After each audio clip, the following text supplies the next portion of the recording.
السلام علیکم ورحمۃ اللہ وبرکاتہ۔ آج ہم آپ کے سامنے نمرود کا کیا حال ہوا تھا اس واقعے کو لے کر حاضر ہوئے ہیں۔ ہزاروں سال پہلے کی بات ہے کہ نمرود نام کے ایک بادشاہ کی حکومت تھی۔ اس نے بھی فرعون کی طرح خدا ہونے کا جھوٹا دعویٰ کیا تھا، اور جو اسے خدا نہیں مانتا تھا اس پر وہ ظلم و ستم کرتا تھا اور قتل بھی کرا دیتا تھا۔ اسی دور میں اللہ تبارک و تعالیٰ نے حضرت ابراہیم علیہ السلام کو مبعوث فرمایا، اور ہم اسی واقعے کو آپ کے سامنے پیش کر رہے ہیں، جس کو حضرت مولانا قاری حنیف ملتانی رحمۃ اللہ علیہ نے بیان فرمایا ہے۔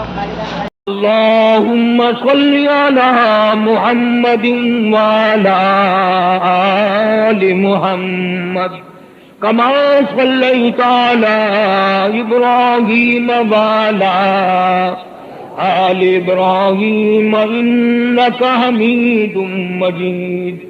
اللہم بارک علی محمد وعلی آل محمد کما بارکت علی ابراہیم وعلی آل ابراہیم انک حمید مجید۔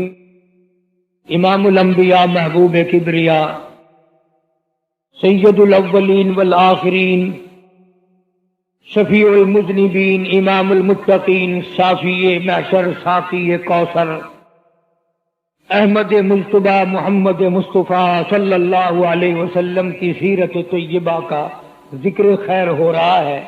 اللہ پاک ہماری اس سعادت کو، اس نیکی کو قبول فرمائے۔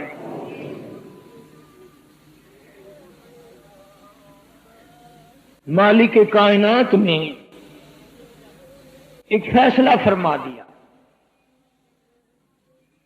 لوگوں اگر تم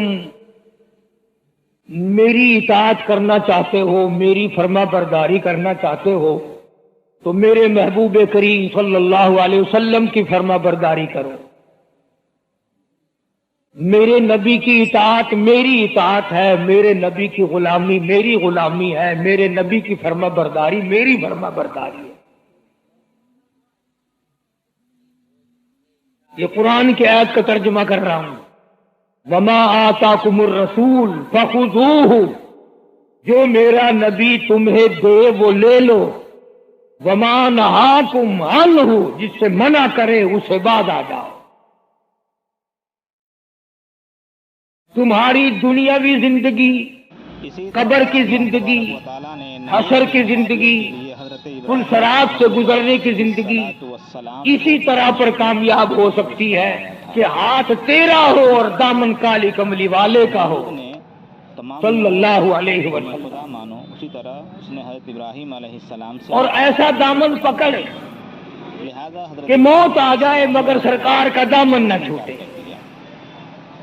اب اس کا حال کیا ہوا؟ رات ہو، دن ہو، شادی ہو، غمی ہو، ملازمت ہو، مزدوری ہو، زراعت ہو، کاروبار ہو، ہر معاملے میں تجھے اس بات کی جستجو رہے، تجھے اس بات کی تلاش رہے کہ میرے محبوب کی اداؤں کے خلاف نہ ہو جائے۔ اسی سال مکہ کے اندر قحط سالی پڑا تھا اور کھانے پینے یہ ہے سیرت کا معنی، اور یہ ہے سیرت طیبہ کے ذکر خیر کا مقصد۔ دربار میں جا کر اناج کی درخواست آج ہم لوگ اپنی مرضی، بعد میں نمرود لوگوں سے اپنے آپ کہیں قوالیاں ہو رہی ہیں، لہذا حضرت ابراہیم ڈھول دھماکے بج رہے ہیں، درخواست لے کر نمرود کی دربار میں یعنی بعثت نبوت کیا ہے، مجھے خدا مان، مقصد نبوت کیا ہے۔ لہذا حضرت اللہ پاک نے جو اتنا بڑا نبی بھیجا اس کی بھی تو کوئی منشا ہوگی۔ اور خالی ہاتھ اپنے گھر کی طرف لوٹ گئے۔ نبی آئے جھوٹ کو مٹانے کے لیے، حضرت ابراہیم سچائی کو زندہ کرنے کے لیے، کا ایک ٹیلا نظر بدماشی کو مٹانے نبی تشریف لائے، شرافت کو زندہ کرنے کے لیے نبی صلی اللہ علیہ وسلم تشریف اپنے لائے۔ جھولے میں بھر لیا اور اپنے گھر کو چلے آج ہم نے مقصد نبوت کو جھٹلایا، رکھ کر سو گئے۔ بدماشی زندہ ہے، شرافت مردہ ہے، سچائی دب رہی ہے، جھوٹ ناچ رہا ہے۔ اور اس سے ریت نکال کر اس سے گانے بجانے، بدماشی، فحاشی، قریانی، ان ساری چیزوں کو محمد کریم صلی اللہ علیہ وسلم نے مٹانے کا حکم دیا۔ ابراہیم علیہ السلام نے پکا پکایا روٹی دیکھا اور اگر طاقت کے بلبوتے پہ ایسا کر رہے ہو تو طاقت بڑوں بڑوں کی مٹ گئی، حضرت ابراہیم علیہ السلام یہ سمجھ گئے میرے اور تمہارے نبی ساری کائنات کے نبی، زمین آسمان والوں کے نبی، فرشتوں اور ستاروں کے نبی، درختوں اور پرندوں کے نبی، مالک کائنات کے نبی حضرت محمد الرسول اللہ صلی اللہ تعالی علیہ وسلم نے ارشاد فرما دیا، لوگوں فرمایا میری بات کو پلے باندھ لو، اپنے آپ کو اس بات پر پکا رکھو، یقین جما کے رکھو، جب تک لوگ بدماشی سے، جھوٹ سے، فنکاری سے دور رہیں گے، اللہ کی رحمت ان کے چاروں طرف رہے گی، رحمت زمین سے ابلے گی، رحمت آسمان سے برسے گی، رحمت چاروں طرف سے آئے گی۔ اللہ کے نبی نے فرما دیا، جب تم جھوٹ بولنے لگو گے، بدماشی کرنے لگو گے، عیاشی کرنے لگو گے، حرام خوری کرنے لگو گے، اللہ کے نبی نے فیصلہ فرما دیا تم سب پہ خدا کی لعنت برسے گی۔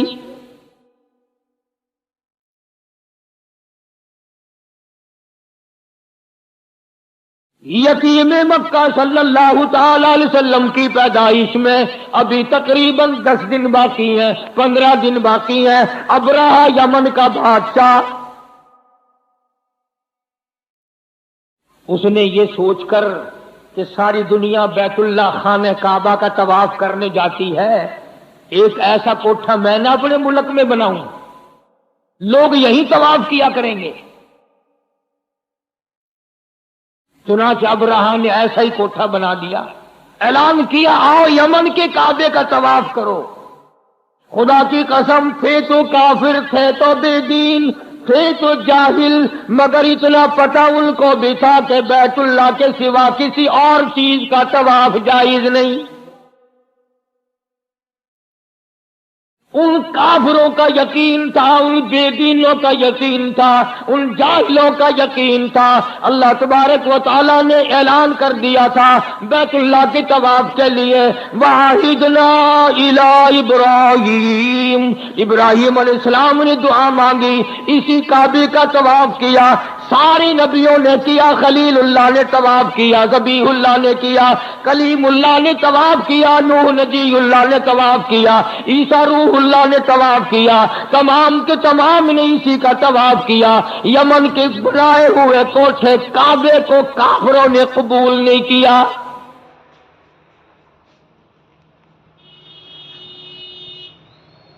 یہ تو اب ترقی کا دور ہے نا، ہر شہر میں کعبہ بنایا اور گھومنے کھڑے ہو گئے۔ یہ اللہ کے گھر کی توہین ہے۔ اللہ پاک نے اعلان کر دیا، فیہ ان اول بیت وضع للناس للذی ببکۃ مبارکا وہدی للعالمین۔ ساری زمین پہ، ساری کائنات پہ ان لوگوں سب سے میں نے پہلا اپنا گھر بنایا، عزت والا بنایا، مکی میں بنایا۔ فیہ آیات بینات مقام ابراہیم،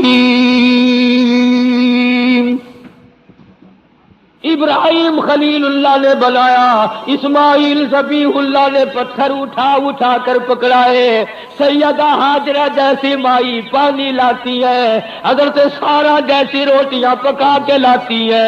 اور دنیا کے مسلمانوں اور مسلمان پاکستان کے ملتان کے مسلمانوں، ذرا کعبے کا مستری تو دیکھو، خلیل اللہ ہے، کعبے کا مزدور تو دیکھو، ذبیح اللہ ہے، بنانے والے کی گھر والی تو دیکھو، مزدور کی اماں سیدہ ہاجرہ تو دیکھو۔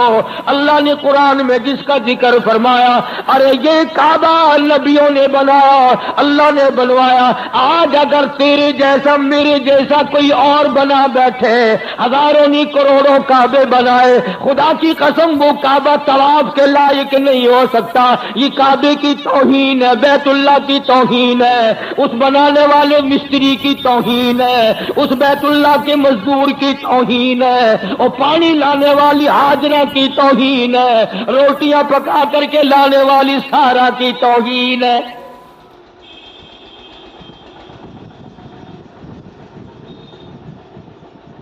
کمال ہے، تیرے کوٹھی کا جو نقشہ بنا دے وہ انجینئر کام کا، اور جس نے خانہ کعبہ تیار کیا وہ بھی کام کا نہیں۔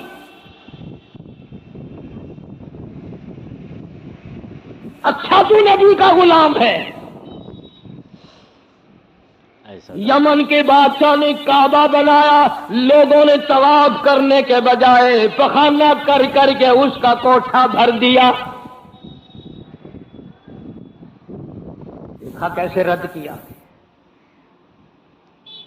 ابرہہ کو آگ لگ گئی، کہنے لگا جب تک اس کعبے کو میں گرا کے نہ ہوں، جب تک اس اللہ کے گھر کو منہدم نہ کر دوں، اس مکے والے خانہ کعبے کو ملیا میٹ نہ کر دوں، لوگ اس وقت تک میرے کعبے کو نہیں مانیں گے، میرے بنائے ہوئے کو نہیں مانیں گے۔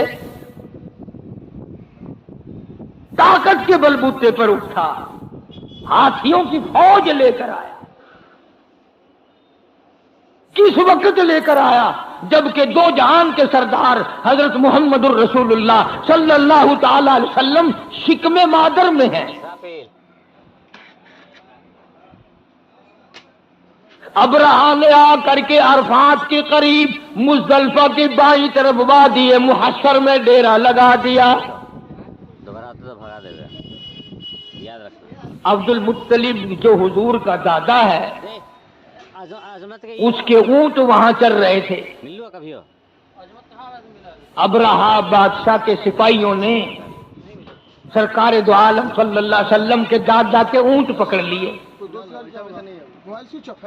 عبد المطلب کو پتا چلا وہاں مکے میں کہ میرے اونٹ بادشاہ ایک آیا ہوا ہے، ہاتھیوں کی فوج ہے، بڑی طاقتور فوج ہے، اور وہ اونٹ پکڑ بیٹھا میرے اور کعبے کو گرانے آیا ہے۔ ڈی تو کرتا رہتا ہے۔ عبد المطلب اس وقت بیت اللہ کے متولی تھے، انچارج تھے، تو یہ گئے اور ابرہہ سے ملاقات کی۔ وہ سمجھا شاید یہ کوئی کعبے کے بارے میں بات چیت کرنے آئے ہوں گے، کچھ لو کچھ دو کی بات کریں گے۔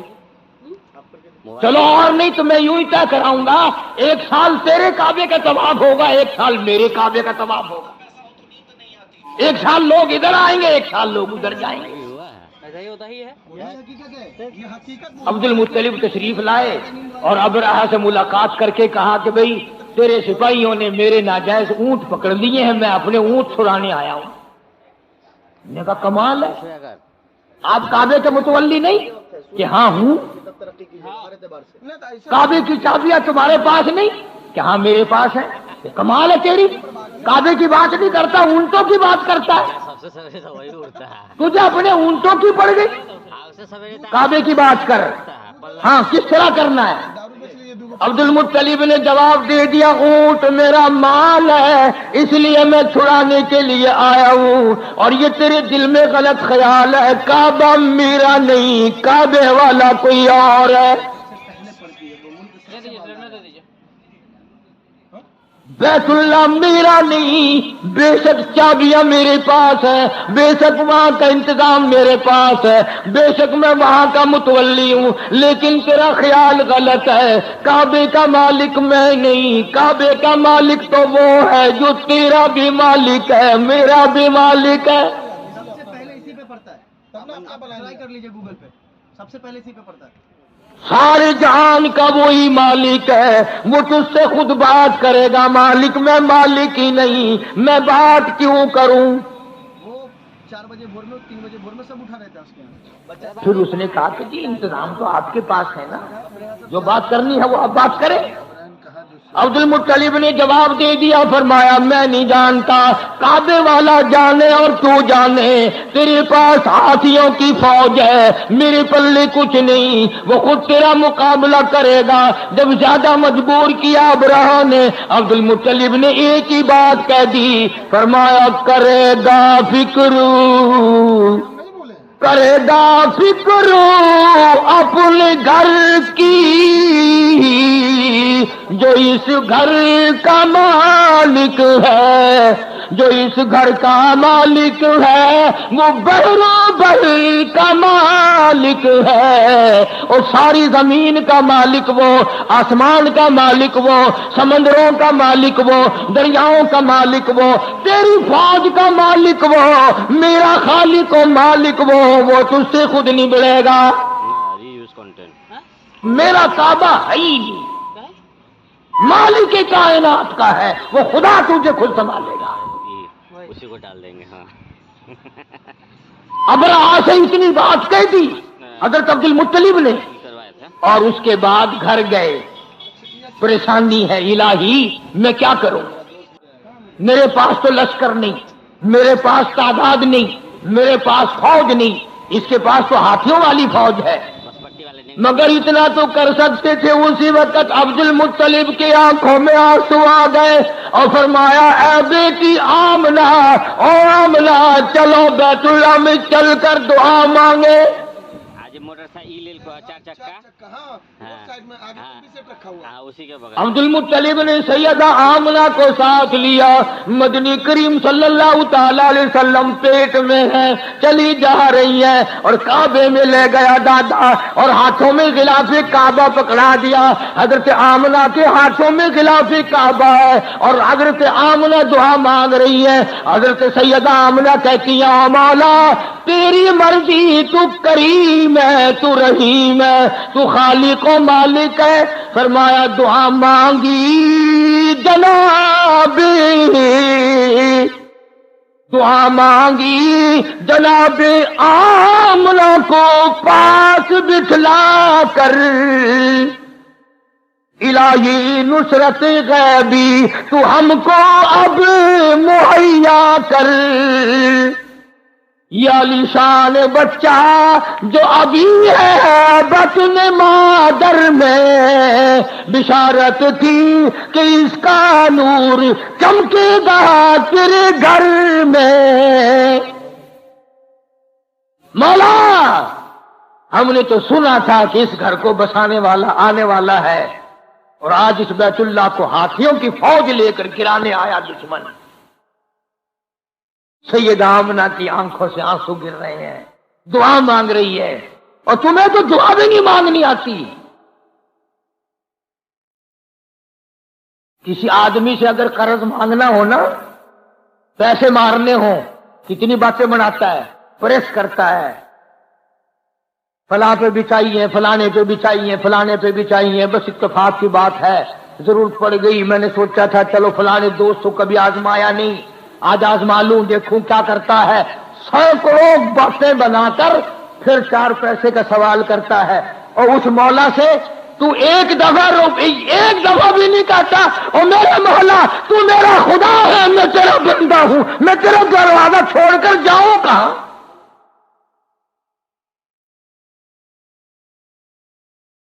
معمولی قرض لینے کے لیے کتنی باتیں بناتے ہیں، زبان مارتے ہیں، اور جی چودھری صاحب ساڈے تو تسی ہو، ویلے کویلے تہاڈے نال وی کام پیندا، اللہ تانوں سلامت رکھے۔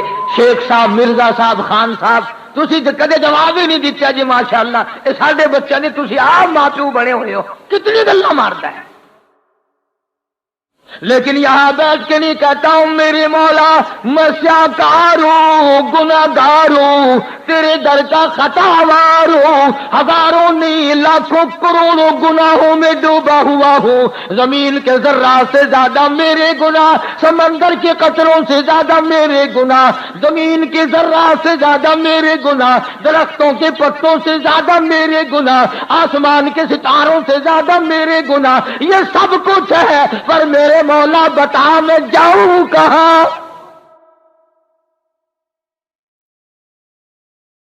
کس دروازے پہ جا کے مٹھا ماروں؟ مدینہ طیبہ سے باہر ایک آدمی نے احرام باندھا، اور احرام باندھ کر اس نے آواز لگائی لبیک اللہم لبیک،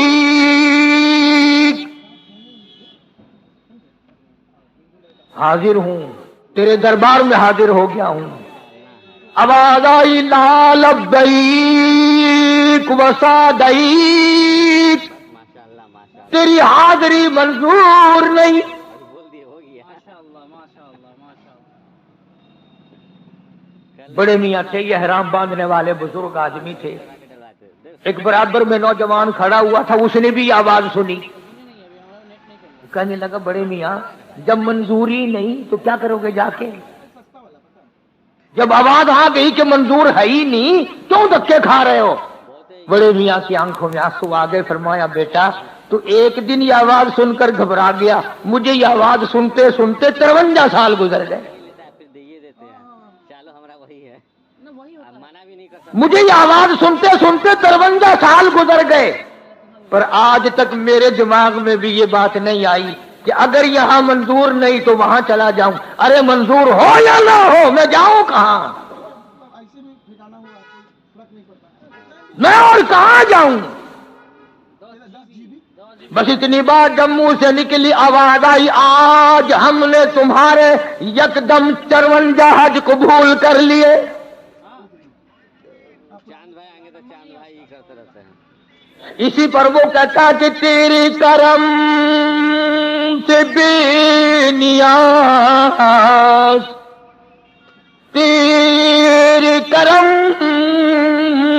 سے بے نیاز کون سی شے ملی نہیں، تیرے کرم سے بے نیاز کون سی شے ملی نہیں، جھولی میری تنگ ہے پر تیرے یہاں کمی نہیں، اور جھولی میری تنگ ہے پر تیرے یہاں کمی نہیں.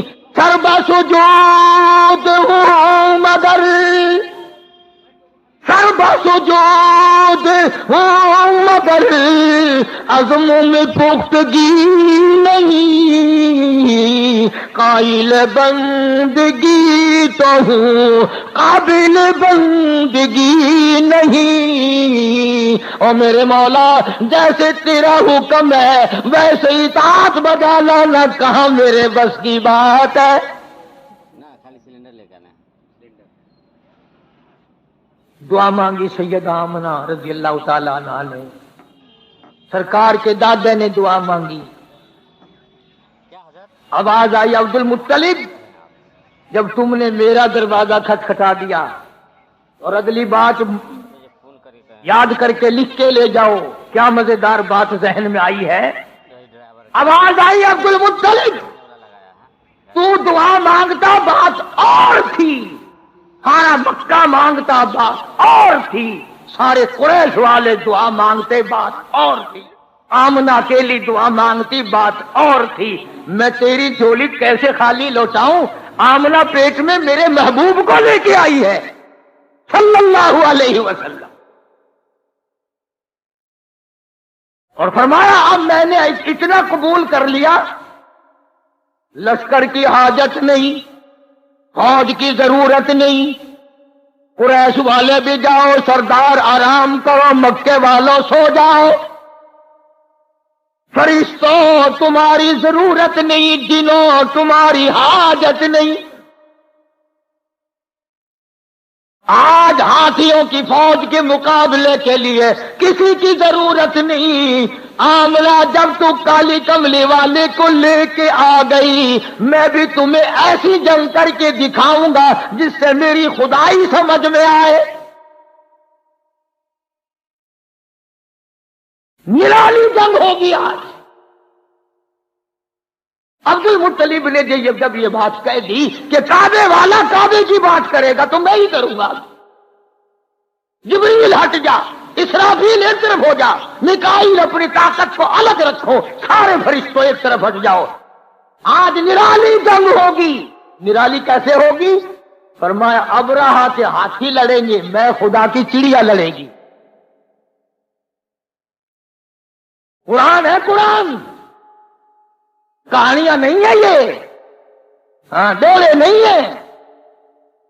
فرمایا میری خدائی تمہارے دماغ میں جب آئے گی، ایک طرف ہاتھی ہوں گے، ایک طرف تولے کی چڑیا ہوگی.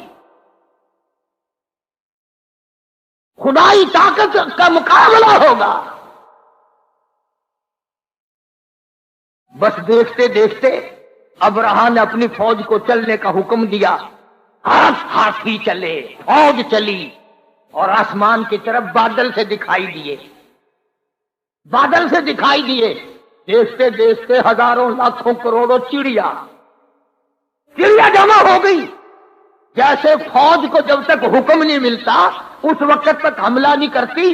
بادل چھایا ہوا ہے، چڑیا گھوم رہی ہیں اور انتظار ہے کہ کب بٹن دبے گا. ادھر سے آواز آئی، الم تر کیف فعل ربک باصحاب الفیل الم یجعل کیدہم فی تضلیل وارسل علیہم طیرا ابابیل. چلو بس آؤ بم. اب بتاؤ، ذرا سی چونچ ہے، اتنی اتنی ننھی منی کنکرے پنجوں میں اٹھا رکھی ہیں چڑیوں نے. چڑیوں نے پنجوں میں ذرا ذرا سی کنکرے اٹھا رکھی ہیں. اب میں نہیں کہتا کسی جماعت کا فیصلہ نہیں، کسی پارٹی کا فیصلہ نہیں. قرآن کہتا ترمیہم بحجارۃ من سجیل، برسی کنکریں. قرآن کہتا ہے ایک ایک کنکر 7 کافر ہاتھیوں کے اندر سے گزر گئے. خدا جس کے ساتھ ہو پھر چاہے چڑیا کیوں نہ ہو. فجعلہم کعصف مأکول.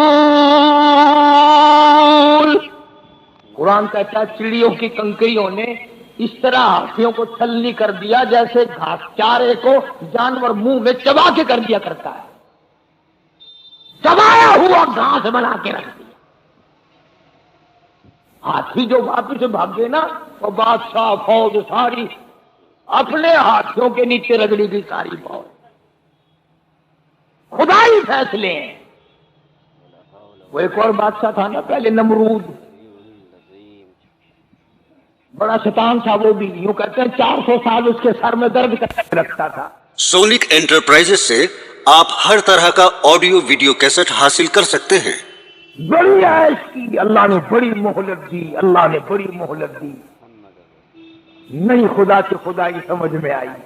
ابراہیم علیہ السلام نے بڑا سمجھایا، خلیل اللہ نے بڑا سمجھایا، نہیں مانا. اور جب ایک دن اللہ کی ناراضگی آئی نا، آئے دوسرے کے بارے میں تو میں بھی کہہ دیتا ہوں، آپ بھی کہہ دیتے ہیں، یار فلانے کو بندہ تھا اللہ میاں سنبھالتا ہی نہیں، ڈیل دے رکھی ہے، خدا جانے اس کا کب کچھ بگڑے گا. اور اپنے بارے میں ہم سوچتے نہیں کہ اگر پکڑ ہم پہ آ گئی تو ہم کیا کریں. نمرود بادشاہ تھا، خالی بدماش، چاروں طرف عورتیں کھڑی ہیں. اللہ کی ناراضگی آ گئی. اللہ نے فرمایا ہاں بھائی اب اس کی مغرور کھوپڑی ہم نے سیدھی کرنی ہے. مخلوق میں سے بولو کون آئے گا. فرشتے آئے الہ العالمین، ابھی اس کا دماغ نکال دیتے ہیں، 1 سیکنڈ بھی نہیں لگے گا، قیمہ بن جائے گا. لگا ایسی مغرور کھوپڑی کا علاج فرشتوں سے نہیں کرانا، میرے فرشتوں کی بھی توہین ہے. جنوں سے نہیں کرانا ایسی کھوپڑی کا علاج، میرے جنوں کی توہین ہے. انسانوں سے نہیں کرانا ایسی مغرور بدماش کھوپڑی کا علاج، انسان کی توہین ہے. بس اللہ کی آواز پر ایک مچھر آیا. کہ جی اگر حکم ملے تو میں تو سب سے چھوٹا ہوں. اور یوں لکھا کتابوں میں کہ مچھر بھی کیسا تھا، ایک پر نہیں تھا، ایک ٹانگ نہیں تھی. لگا جی حکم ملے کھوپڑی انشاءاللہ بھی ٹھیک کر دیتا ہوں، اجازت ہو. انہوں نے کہا اچھا تو ہی جا، تو بھی کیا یاد رکھے گا. لگ گئی ڈیوٹی. بیٹھا تھا نا بڑا آرام سے، سامنے سے یوں مچھر آیا اور سیدھا ناک کے ذریعے دماغ میں تشریف لے گیا. اور وہاں جا کر اس نے نعرے مارنے شروع کر دیے دماغ میں. لگا کاٹنے اور لگی کھجلی کھجلی دماغ میں. وہ جو عورتیں چاروں طرف میک اپ کرے ہوئے کھڑی تھی نا, کہنے لگا کیا دیکھ رہی ہو کھڑی ہوئی, میرے سر میں جوتے مارو سارے. کسی نے اگر آہستہ مارا نا, کہنے لگا شاہی محل سے نکال دوں گا, اس دوسری کے جوتے میں بڑا مزہ آیا, تیرے جوتے میں مزہ ہی نہیں آیا. اتنے جوتے مروائے, اتنے جوتے لگوائے, اللہ بھی آلے کھوپڑی گندی ہو گئی. بادشاہ وہ خدا ہے, کون اس کا مقابلہ کرے؟ اکڑا نہ کرو. ہاں خدا جانے کیا ہو جائے گا. کس سے علاج دیکھو, جو عورتیں اس کے در پہ پڑی تھی, اس کے غلام بنی ہوئی تھی, انہی کے ہاتھوں سے سر میں جوتے مروا دیے. اس پروردگار سے, وہ بڑا بے نیاز ہے. اسی اللہ پاک جل شانہ فرماتے ہیں, لوگوں میری ذات کا مقابلہ نہ کرو, میری صفات کا مقابلہ نہ کرو, میری ذات و صفات میں کسی کو شریک نہ بناؤ. میں اگر پکڑنے پہ آؤں گا تباہی پھر جائے گی. اب رہا گیا اپنے کعبے کو بنانے آیا تھا, سب کچھ کھو بیٹھا. عرض کرنے کا مقصد یہ تھا کہ محمد عربی صلی اللہ علیہ وسلم ہمارے لیے رحمت بن کر آئے, ہمارے لیے کرم بن کر آئے, رؤوف بن کر آئے, رحوم بن کر آئے, رحیم بن کر آئے, مہربانیوں والا نبی بن کر آئے, شافی کوثر بن کر, شافی معشر بن کر آئے, شافی کوثر بن کر آئے, شفیع المذنبین بن کر آئے. محمد عربی صلی اللہ علیہ وسلم امت والے قرآن والے بن کر آئے. ارے سوچنے والی بات تو یہ ہے کہ نبی نے ہمیں قرآن دیا اور ہم نبی کے یہاں نبی کے دروازے پہ نبی کے حضور میں ہر وقت بدماشیاں پیش کریں. جامع ترمذی کی حدیث ہے کہ ہر پیر کے دن اور ہر جمعرات کے دن ہر امتی کا نامہ اعمال آقا کے سامنے پیش کیا جاتا ہے. ذرا سوچو تو صحیح, یہ میرا تیرا عمل دیکھ کر حضور خوش ہوتے ہوں گے. نماز نہیں ہے, قرآن کی تلاوت نہیں ہے, زبان سے سچی بات نہیں ہے, دماغ میں ایک بات سمائی ہوئی ہے کہ دکان پہ بیٹھ کے جھوٹ بولنا کہ جھوٹ ہے, یہ تو کاروباری لین ہے. نہ کاروباری لین میں بیٹھ کر کے غلط کام کرنا جائز ہے, جس کا مطلب تو یہ ہوا کہ گھر میں بدماشی نہ کرو, دکان پہ بے شک بدماشی کرو. اصل بات یہ ہے کہ ہمارے دل میں خوف نہیں. جناب مدنی کریم صلی اللہ تعالی علیہ وسلم کا ایک دیوانہ پروانہ سچا غلام غلطی کر بیٹھا, شیطان نے غلطی کرا دی. ماعز سلمی رضی اللہ تعالیٰ عنہ نوجوان صحابی حضور کی خدمت میں آیا, اجا کیا عرض کرنے لگا, اے کالی کملی والے, قد ہلکت, میں ہلاک ہو گیا, میں برباد ہو گیا, میں تباہ ہو گیا. طہرنی, مجھے پاک کر دو, مجھ پہ اسلام کا قانون چلا دو, مجھ پہ حد جاری کر دو, مجھ پہ قرآن کا قانون لاگو کر دو, میں آخرت کی تباہی سے بچ جاؤں گا. سرکار نے اس طرح منہ پھیر لیا, وہ پھر اس طرف آ گیا, میں گناہ کر بیٹھا ہوں, مجھ پر حد جاری کرو, اسلام کا قانون مجھ پہ چلاؤ. پھر دوسری طرف آ گیا, حضور کریم صلی اللہ علیہ وسلم نے حکم دے دیا, جاؤ مدینے سے باہر لے جاؤ, اس کو پتھر مار مار کے مار دو, اس نے زنا کیا ہے, غلطی کی ہے. ماعز سلمی کو مدینے سے لوگ باہر لے گئے اور جب پتھر مارنے لگے, لہو نکلا, ایک مارنے والے کے کپڑے پہ گر پڑا, اس نے برا بھلا کہا. حضور نے سن لیا, فرمایا یوں نہ کہو, آج ماعز سلمی نے وہ توبہ کی ہے, اگر اس کی توبہ کو پورے مدینے پہ تقسیم کرو سب کو جنت واجب ہو جائے گی. کسی نے پکڑا نہیں, کسی نے دیکھا نہیں, رپورٹ نہیں کی کسی نے, خود بخود آخرت کا ڈر لگا. میں ان کے عیب نہیں تمہیں سنا رہا, بلکہ ایک بات بتا رہا ہوں کہ ان کے دل میں خوف تھا, ان کا اصل میں قیامت پہ ایمان تھا, میرا تیرا ہے ہی نہیں. پہ یقین نہیں، قیامت پہ یقین نہیں، حساب و کتاب پہ یقین نہیں۔ ایک اور سے غلطی ہوئی،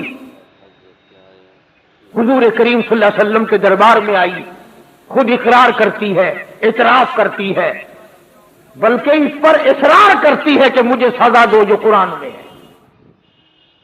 فرمایا تو پیٹ سے ہے، تجھے حمل ہے، پتھر تجھے ماریں گے، وہ بچہ مرے گا، اس کے قتل کا ذمہ وار کون بنے گا؟ ہائے ہائے ہائے، امام الانبیاء کا ڈر دیکھو، امام الانبیاء کا خوف دیکھو کہ جو بچہ تیرے پیٹ میں ہے وہ مر جائے گا، اس کے قتل کا ذمہ وار کون بنے گا؟ ارے یہ لاکھوں کروڑوں ہزاروں عمل گرانے والے لوگوں، تم قیامت کے دن سور سے بھی بدتر ہو کے اٹھو گے۔ تم اس کو قتل نہیں سمجھتے؟ نبی پاک صلی اللہ علیہ وسلم نے فرمایا اس کے قتل کا ذمہ وار کون بنے گا؟ جامائی جب بچہ پیدا ہو جائے گا پھر آنا، پھر اسلام کا قانون تجھ پر چالو کریں گے۔ ایمانداری کی بات ہے، کتابیں اٹھا کر دیکھ لو، اسے کوئی بلانے نہیں گیا دفتر کا آدمی، ہاں ہاں مائی آ، اب تو فارغ ہو گئی، بچہ پیدا ہو گیا، وہ تو نے یوں کیا تھا نا، آ چل تجھے سزا ملے گی۔ یوں لکھا کتابوں میں، جب وہ لڑکا پیدا ہو گیا یوں جھولی میں اٹھا کر سرکار کے دربار میں آئی، کالی کملی والے اب تو مجھے پاک کر دو، یہ بچہ پیدا ہو گیا ہے، قرآن کا قانون مجھ پہ چلاؤ۔ اب حضور نے فرمایا اس کو دودھ کون پلائے گا؟ اس کو پالے گا کون؟ اگر اس طرح سے یہ مر گیا تو اس کا ذمہ وار کون بنے گا؟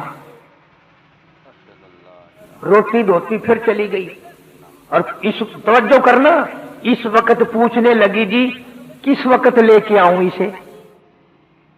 یوں فرما دیا کہ جب یہ روٹی کھانے لگ جائے، جب یہ روٹی کھانے لگے گا نا، جب تجھے وہ سزا دی جائے گی۔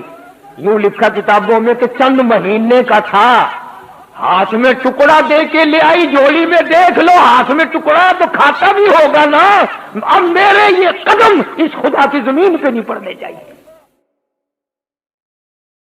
خدا کی زمین پہ میرے قدم نہیں رکھے جانے چاہیے، میرے یہ منحوس قدم ہے، اللہ کی پاک زمین ہے۔ ہم میں سے بھی کبھی کسی نے خطا مانی؟ ایک گناہ کرنا اور ایک کرنا، کیا ہے؟ سارا جہان کر رہا ہے، میں کر رہا ہوں تو کیا ہے؟ اسی کو خداوند کریم نے اعلان کر کے فرما دیا بطش ربک لشدید، میری پکڑ بڑی سخت ہے، ایسا وقت میں لاؤں گا جنازہ اٹھانے والا کوئی نہیں، کفن دینے والا کوئی نہیں، غسل دینے والا کوئی نہیں، قبر میں دفن کرنے والا کوئی نہیں، سرچی تمہاری ہوگی، کھوپڑیاں تمہاری ہوں گی، کتے گھسیٹیں گے۔ عقل کرتا ہے آدمی، کسی کو ڈاکٹری پہ ناز ہے، کسی کو افسری پہ ناز ہے، کسی کو پیری فقیری اور مولوی پڑھنے کا فخر ہے، کسی کو حاجی اور نمازی پڑھنے کا فخر ہے۔ فرمایا کیا فخر کرو گے؟ میرے در پہ آؤ گے تو تمہیں پتہ چل جائے گا۔ یہ تو بھائی سیدھی سادی بات ہے، میں بھی زور لگا رہا ہوں، جب موت آئے گی خود بخود پتہ چل جائے گا کہ ساری دنیا میں اور ساری زندگی میں میں کیا کرتا رہا۔ وہاں تو آنکھوں کے اشارے بھی لکھے جا رہے ہیں، زبان سے جو کلمہ نکلتا ہے وہ بھی لکھا جا رہا ہے، ہر چیز ریکارڈ میں ہے، ریکارڈ میں۔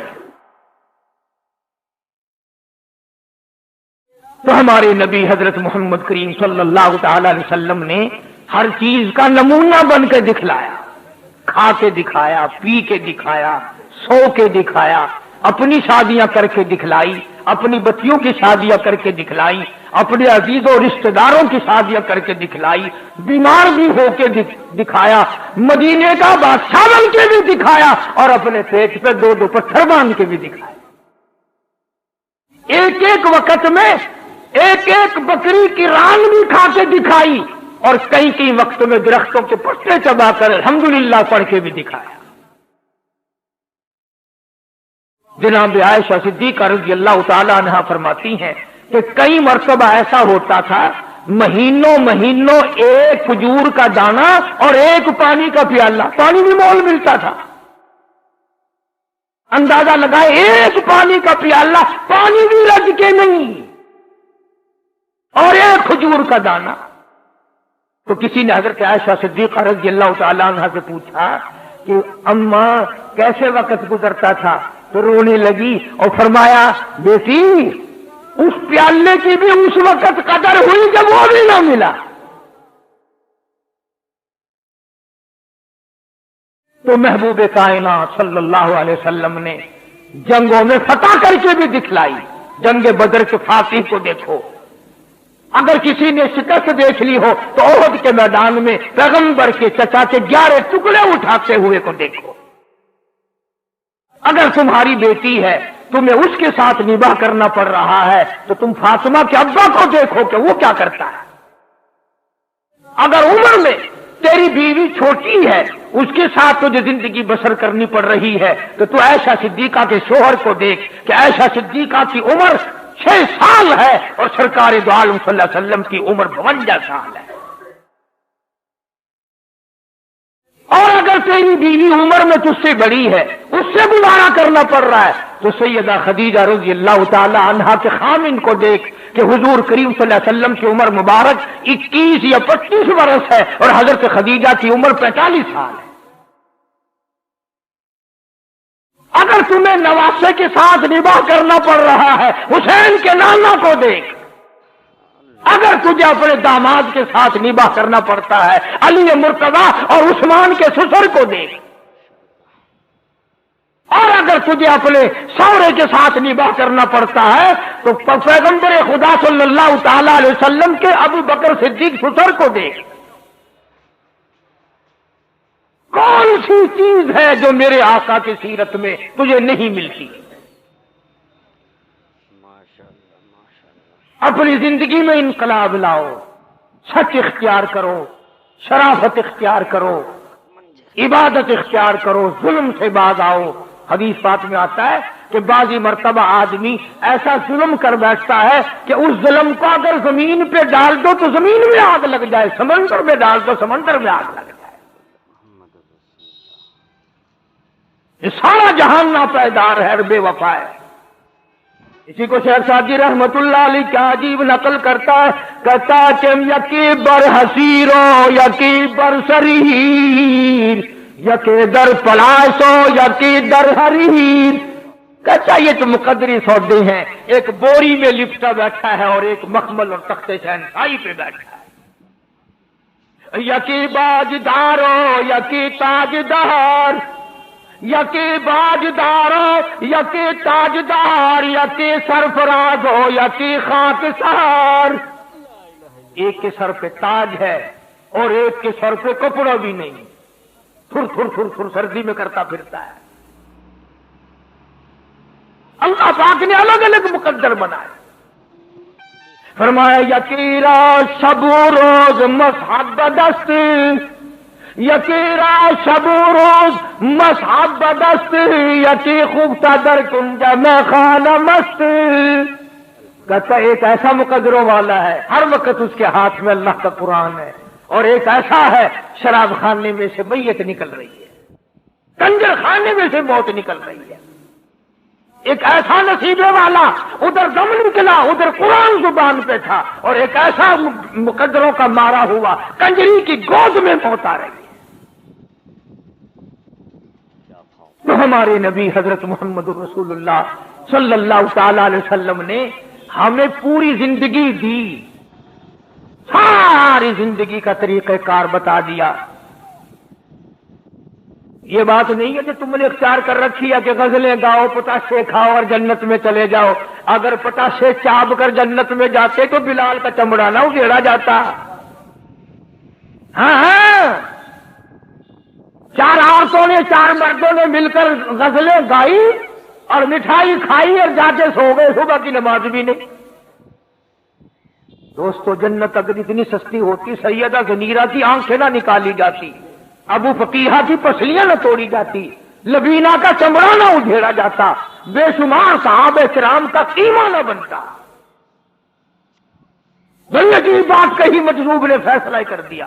مجذوب کہتا کہ واہ غفلت یہ تیری ہستی نہیں، واہ غفلت یہ تیری ہستی نہیں، دیکھ جنت اس قدر سستی نہیں، واہ غفلت یہ تیری ہستی نہیں، دیکھ جنت اس قدر سستی نہیں، اور راہ گزر دنیا ہے بستی نہیں، راہ گزر دنیا ہے بستی نہیں، ہوش کر کچھ جائے مستی نہیں۔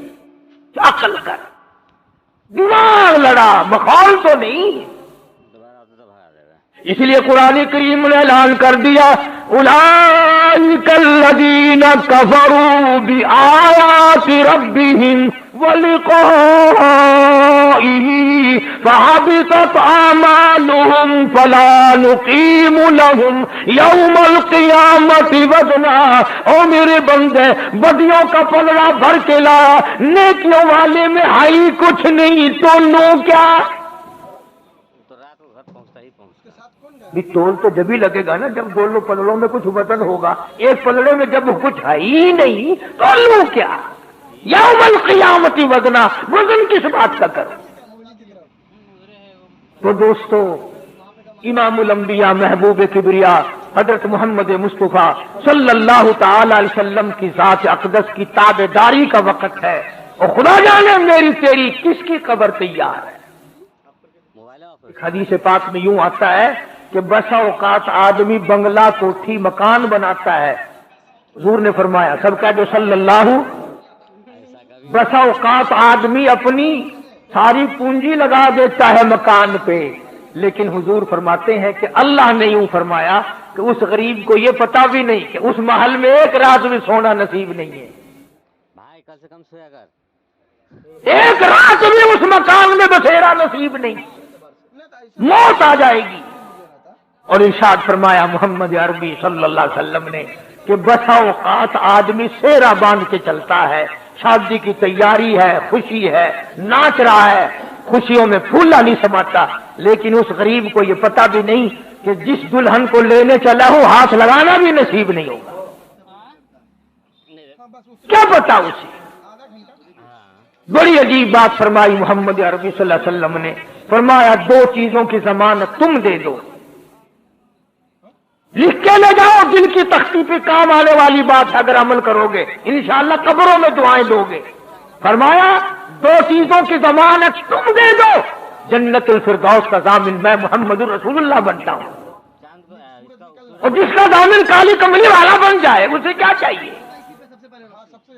فرمایا دو چیزوں کی ضمانت دو، ایک یہ جو تمہارے منہ میں ہے زبان، اس کی ضمانت دو کہ اس کو اللہ اور اس کے رسول کے حکم کے خلاف نہیں چلاؤ گے، اور ایک جو تمہاری نفسانی خواہشات کی جگہ بنائی ہے اسے غلط استعمال نہیں کرو گے۔ فرمایا دو چیزوں کی ضمانت تم دے دو، جنت کا ضامن میں ہوں۔ اب حضور صلی اللہ علیہ وسلم نے ضمانت تو دے دی، ہم ضمانت کیسے دیں؟ ہم ضمانت کہاں سے لائیں؟ یوں ہی اگر پچھلے ٹانگے میں برقع نظر آ جائے نا، ایسے مڑ مڑ کے دیکھتے ہیں جیسے ان کا سونا گر پڑا ہو سڑک پہ، یہ ضمانت پکی ہو رہی ہے، پہلے عبوری تھی کنفرم ہو رہی ہے۔ کیا بدماشی کا دور، چٹی داڑھی، کیا دیکھ رہے ہو؟ کیا کرو گے دیکھ کر ان کو؟ یہ تو بھیڑ بکریاں ہیں۔ اسی لیے خدا کے قرآن نے فیصلہ کر دیا کہ جب لوگ بدماش ہو جائیں گے، دل حرام سوچے گا، آنکھ حرام دیکھے گی، ہاتھ حرام چلے گا، کان حرام سنیں گے، اللہ فرماتے ہیں پھر میں بھی ٹھوک کے فیصلے کروں گا، پھر ٹھوک کا فیصلہ آئے گا۔ اذا السماء انشقت، آسمان پھٹ پڑے گا، زمین چیر کر کروڑوں آدمیوں کو اندر لقمہ بنا کر لے جائے گی۔ اس لیے استغفار کرو، توبہ کرو۔ محمد عربی صلی اللہ علیہ وسلم کی سیرت کا خلاصہ یہ ہے کہ قرآن پہ عمل کیا جائے، درود شریف کی کثرت کی جائے۔ اللہ پاک مجھے اور آپ کو عمل کی توفیق عطا فرمائے۔ وآخر دعوانا الحمدللہ رب العالمین۔ پچھلے دونوں جمعوں سیدنا و مولانا محمد وعلی آل سیدنا و مولانا محمد مبارک وسلم وصلی علیہ۔ حافظ عبید اللہ صاحب جو میرے بڑے خدمت گزار بھی، ان کے والد کراچی میں ہیں، تکلیف ان کے والد کو اللہ پاک شفا کاملہ عاجلہ مستمر عطا فرما۔ سرفراز خان صاحب پرانے دوستوں میں سے، اللہ ان کی پریشانیوں کو دور فرما۔ یہ سلیمان ہے، اس کے ہاتھ میں بجلی کا جھٹکا لگ گیا، اللہ تعالیٰ صحت کاملہ عطا فرمائے۔ پھوپھا کا بھائی ہوا۔ کوئی اور ساتھی بھی ہیں، اس نے سب سے درخواست کی ہے کہ پریشانی اللہ پاک اس کی پریشانی کو دور فرما۔ مولا ہم سب کی پریشانیوں کو دور فرما، سب کی تلخیوں کو راحتوں سے تبدیل فرما۔ یا اللہ سب مسلمان بیماروں کو شفا عطا فرما، ساری مخلوق پہ کرم فرما۔